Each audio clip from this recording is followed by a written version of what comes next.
Hi friends, welcome to GS with Samriddhi education. GS with Samriddhi education में आपका पुनः स्वागत है। My dear friends, today I am here with new topic of constitutional development of India and that one is charter act of 1830 which is also known as East India company act. आज मैं आप लोगों के बीच पुनः constitutional development India का एक topic charter act of 1813 जिसे east India company act भी कहा जाता है लेकर उपस्थित हूँ।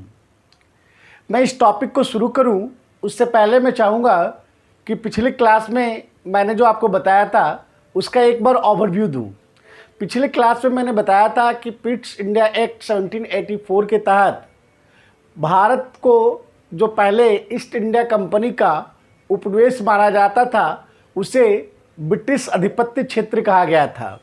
आपने पिछली कक्षा में देखा था कि बोर्ड ऑफ कंट्रोल और कोर्ट ऑफ डायरेक्टर्स दोनों की अलग अलग भूमिका आपने देखा था। आपने यह भी देखा था कि कोर्ट ऑफ डायरेक्टर्स जो है बोर्ड ऑफ कंट्रोल के अधीन था और जो पिट्स इंडिया एक्ट था वो 1773 के रेगुलेटिंग एक्ट को जो डिफेक्ट्स थे उसको करेक्ट करने के लिए, उसको रिमूव करने के लिए पिट्स इंडिया एक्ट लाया गया। आज हम लोग आगे देखते हैं chartered act of 1813 and east India company act. दोस्तों, इसको ईस्ट इंडिया कंपनी एक्ट भी कहा जाता है। वो इसलिए कहा जाता है कि इसमें जो भी प्रावधान किया गया वो मुख्य रूप से ईस्ट इंडिया कंपनी से रिलेटेड है, इसलिए इसको ईस्ट इंडिया कंपनी एक्ट भी कहा जाता है। आइए सबसे पहले हम लोग यह जानने का कोशिश करें कि आखिर चार्टर एक्ट 1813 आया, उसके पीछे बैकग्राउंड क्या था। उसके पीछे बैकग्राउंड को समझने का कोशिश करते हैं। आखिर क्या कारण था कि ब्रिटिश पार्लियामेंट को ईस्ट इंडिया कंपनी एक्ट को लेकर आना पड़ा। तो बैकग्राउंड में आप देख रहे हैं Napoleon Bonaparte's continental system in Europe. बहुत फेमस नाम है नेपोलियन बोनापार्ट का एक कॉन्टिनेंटल सिस्टम था यूरोप में। इस सिस्टम के तहत क्या था कि जो भी ब्रिटिश वस्तुएं था और जो ब्रिटिश गुड्स था उसका आयात यूरोप में बैन कर दिया गया था, बंद कर दिया गया था।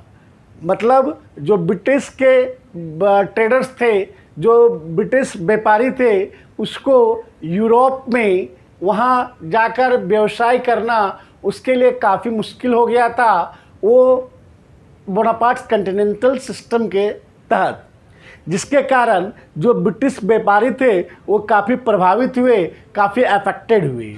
उसके बाद उन्होंने डिमांड किया, ब्रिटिश व्यापारी ने डिमांड किया कि जो एशिया में व्यापार ब्रिटिश व्यापार हो रहा है उसमें उनको शेयर दिया जाए। इन सारे पहलुओं को देखते हुए ब्रिटिश पार्लियामेंट एक एक्ट लेकर आती है और इस एक्ट के तहत यह लोगों को एक प्रोविज़न देती है कि लाइसेंस के तहत सभी ब्रिटिश व्यापारी जाके भारत में व्यापार कर सकते हैं, व्यवसाय कर सकते हैं।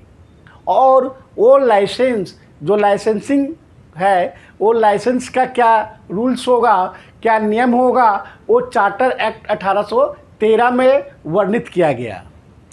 एक तरह से हम यूँ कहें कि ईस्ट इंडिया कंपनी की जो मोनोपोली थी उसको ख़त्म किया गया। अगर आप यह कहें कि चार्टर एक्ट 1813 के द्वारा ईस्ट इंडिया कंपनी का मोनोपोली को एबॉलिश किया गया, उसको समाप्त किया गया, तो इसमें कोई दो राय नहीं है दोस्तों। लेकिन इसके बावजूद, इस एक्ट के बावजूद ईस्ट इंडिया कंपनी का चाइना के साथ ट्रेड और T trade with China and T, मतलब चाइना के साथ व्यापार करना और चाय का व्यापार करना, ये दो कंडीशन में, ये दो पहलुओं पर उसकी मोनोपोली अभी भी कायम थी। किसकी मोनोपोली? ईस्ट इंडिया कंपनी की मोनोपोली। तो ये आपका था चार्टर एक्ट 1813 लाने का प्रोविज़न लाने का बैकग्राउंड। अब हम लोग देखते हैं कि इसका फीचर्स क्या है।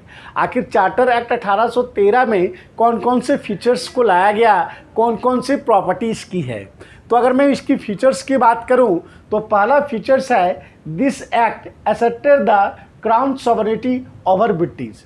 इसका मतलब है कि चार्टर एक्ट 1813 के द्वारा वो क्राउन की संप्रभुता ब्रिटिश उपनिवेश पे पूरी तरह से कायम हो गई।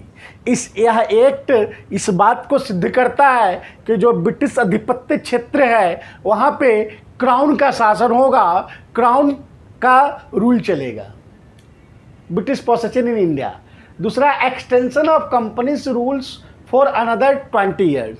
जो कंपनी के लिए जो रूल्स था उसको एक्सटेंड कर दिया गया 20 सालों के लिए। अगले 20 साल तक जो लाइसेंसिंग के तहत ब्रिटिश जितने भी हैं वो आपका व्यापार कर सकते हैं। ईस्ट इंडिया कंपनी का जो रूल था उसको 20 सालों के लिए एक्सटेंड कर दिया जाता है, उसकी अवधि को बढ़ा दी जाती है। तीसरा बात करते हैं, the companies dividend was fixed at 10.5%।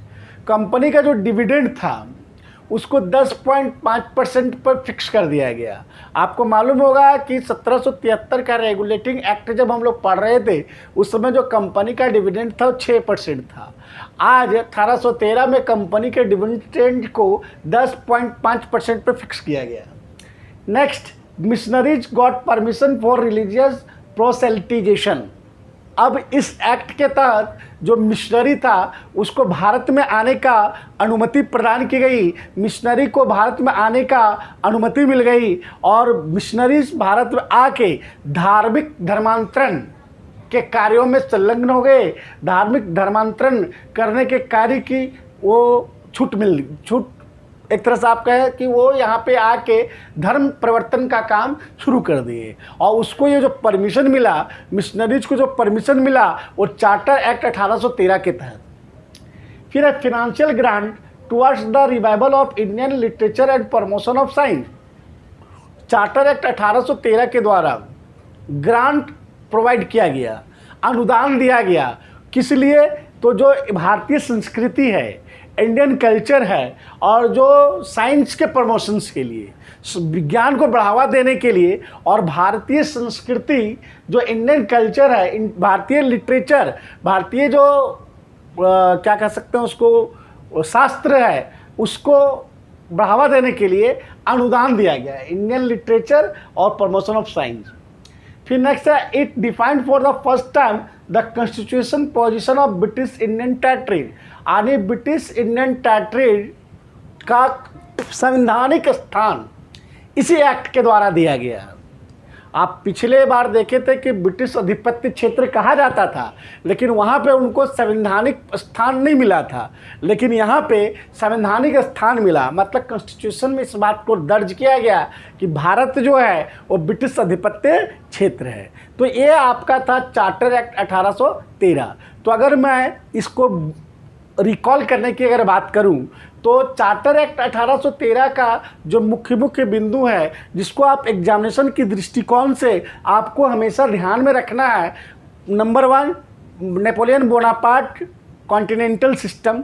और यही कारण था कि वहाँ के व्यापारी जो ब्रिटिश व्यापारी थे उससे ये कॉन्टिनेंटल सिस्टम से काफ़ी प्रभावित हुए और उन्होंने डिमांड किया कि भारत में भी जो व्यापार हो रहा है उसमें शेयर दिया जाए।